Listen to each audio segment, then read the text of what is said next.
Hi friends, welcome back to my YouTube channel. ನಾನಿವತ್ತು cabbage pizza ಮಾಡ್ತಾ ಇದ್ದೇನೆ. ಮಕ್ಕಳೆಲ್ಲ ತುಂಬಾ ಇಷ್ಟಪಟ್ಟು ತಿಂತಾರೆ. ಇದಕ್ಕೆ ಚೀಸ್ ಬೇಡ, ಓವನ್ ಬೇಡ, ಈಸ್ಟ್ ಬೇಡ, ಯಾವುದು ಹಾಕದೆ ತುಂಬಾ ಈಸಿಯಾಗಿ ಮಾಡ್ಬೋದು. ಹೇಗೆ ಮಾಡುವುದಂತ ನೋಡೋಣ ಬನ್ನಿ. ನಾನಿದಕ್ಕೆ 1.5 ಕಪ್ಪಿನಷ್ಟು ಸಣ್ಣ ರವೆ ತಗೊಂಡಿದ್ದೇನೆ. ಅದೇ ಕಪ್ಪಿನಲ್ಲಿ ಅರ್ಧ ಕಪ್ಪು ಮೊಸರು ಹಾಕ್ತಾ ಇದ್ದೇನೆ. ರುಚಿಗೆ ತಕ್ಕಷ್ಟು ಉಪ್ಪು,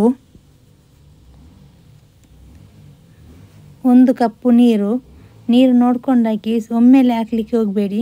ನೀರು ಹಾಕ್ಕೊಂಡು ಸ್ವಲ್ಪ ಹಾಕಿ ಮಿಕ್ಸ್ ಮಾಡಿ. 1/4 ಟೀ ಸ್ಪೂನ್ ಬೇಕಿಂಗ್ ಸೋಡಾ ಮತ್ತು ಚೆನ್ನಾಗಿ ಮಿಕ್ಸ್ ಮಾಡಿ. ನೀರು ಸ್ವಲ್ಪನೇ ಹಾಕಿ ಮಿಕ್ಸ್ ಮಾಡಿ. ಹಿಟ್ಟು ನೋಡ್ಬೋದು ನೀವು, ಈ ಹದಕ್ಕೆ ಇರಬೇಕು. ಎಷ್ಟು ಗಟ್ಟಿಯಾಗಿದ್ದರೆ ಸಾಕು, ಜಾಸ್ತಿ ಗಟ್ಟಿ ಬೇಡ.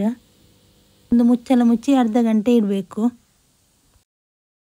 ಇನ್ನು 1 ಟೇಬಲ್ ಸ್ಪೂನ್ ಅಷ್ಟು ಆಯಿಲ್ ಹಾಕಿ, 1 ದೊಡ್ಡ ಈರುಳ್ಳಿ, ಹಸಿಮೆಣಸಿನಕಾಯಿ, ಕ್ಯಾಬೇಜ್ ಇದಿಷ್ಟನ್ನು ಕಟ್ ಮಾಡಿ ತಗೊಂಡಿದ್ದೇನೆ. ಇದನ್ನು ಎಲ್ಲ ಒಟ್ಟಿಗೆ ಹಾಕಿ ಸ್ವಲ್ಪ ಒಂದು 5 ನಿಮಿಷ ಫ್ರೈ ಮಾಡಿದರೆ ಸಾಕು. ಜಾಸ್ತಿ ಫ್ರೈ ಮಾಡಬೇಕಂತಿಲ್ಲ. ಒಂದು 5 ನಿಮಿಷ ಮೀಡಿಯಮ್ ಫ್ಲೇಮ್ನಲ್ಲಿಟ್ಟು ಫ್ರೈ ಮಾಡಿ. ಇಲ್ಲಿ ನೋಡಿ, ಇಷ್ಟು ಫ್ರೈ ಆದರೆ ಸಾಕು. ಇನ್ನು ಇದಕ್ಕೆ 1 ಟೇಬಲ್ ಸ್ಪೂನಷ್ಟು ಕಾಶ್ಮೀರ್ ರೆಡ್ ಚಿಲ್ಲಿ ಪೌಡರ್, ರುಚಿಗೆ ತಕ್ಕಷ್ಟು ಉಪ್ಪು ನೋಡ್ಕೊಂಡು ಹಾಕಿ. ಆವಾಗಲೇ ಹಿಟ್ಟಿಗೂ ಹಾಕಿದ್ದೇವೆ. 1 ಟೇಬಲ್ ಸ್ಪೂನಷ್ಟು ಗರಂ ಮಸಾಲ ಪೌಡರ್, ಇದಿಷ್ಟನ್ನು ಹಾಕಿ ಒಂದು ಸ್ವಲ್ಪ ಫ್ರೈ ಮಾಡಿ ಸಾಕು. ಇನ್ನು ಈ ಕಲಸಿಟ್ಟಿರೋ ಈ ಹಿಟ್ಟಿಗೆ ಫ್ರೈ ಮಾಡಿದ್ದನ್ನೆಲ್ಲ ಹಾಕಿ ಚೆನ್ನಾಗಿ ಮಿಕ್ಸ್ ಮಾಡಿ. ಉಪ್ಪು ಎಲ್ಲ ಕರೆಕ್ಟ್ ಉಂಟಾ ಅಂತ ನೋಡಿ. ಇವಾಗಲೇ ಈಗ ಕೊನೆಯದಾಗಿ ಕೊತ್ತಂಬರಿ ಸೊಪ್ಪು ಹಾಕಿ ಸ್ವಲ್ಪ ಮಿಕ್ಸ್ ಮಾಡಿ. ಹಿಟ್ಟು ನೋಡಿ, ಈ ಅದಕ್ಕೆ ಇರಬೇಕು. ಎಷ್ಟು ದಪ್ಪ ಇದ್ದರೆ ಸಾಕು, ಜಾಸ್ತಿ ಬೇಡ. ಈಗ ಪ್ಯಾನಿಗೆ 3 ಟೇಬಲ್ ಸ್ಪೂನಷ್ಟು ಸನ್ಫ್ಲವರ್ ಆಯಿಲ್ ಹಾಕಿ ಈ ರೆಡಿ ಮಾಡಿಟ್ಟಿರೋ ಹಿಟ್ಟನ್ನೆಲ್ಲ ಹಾಕಿ ಚೆನ್ನಾಗಿ ಹರಡಿಸಿ. ಇನ್ನು ಇದರ ಮೇಲೆ 1.5 ಟೇಬಲ್ ಸ್ಪೂನಿನಷ್ಟು ಟೊಮೆಟೊ ಸಾಸ್ ಹಾಕಿ ಫುಲ್ ಸ್ಪ್ರೆಡ್ ಮಾಡಿ.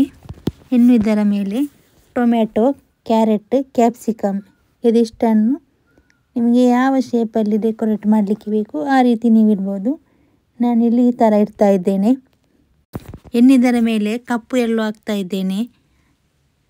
ಈ ಥರ ಫುಲ್ಲಾಗಿ ಹಾಕಿ ತುಂಬಾ ಚೆಂದ ಕಾಣ್ತದೆ.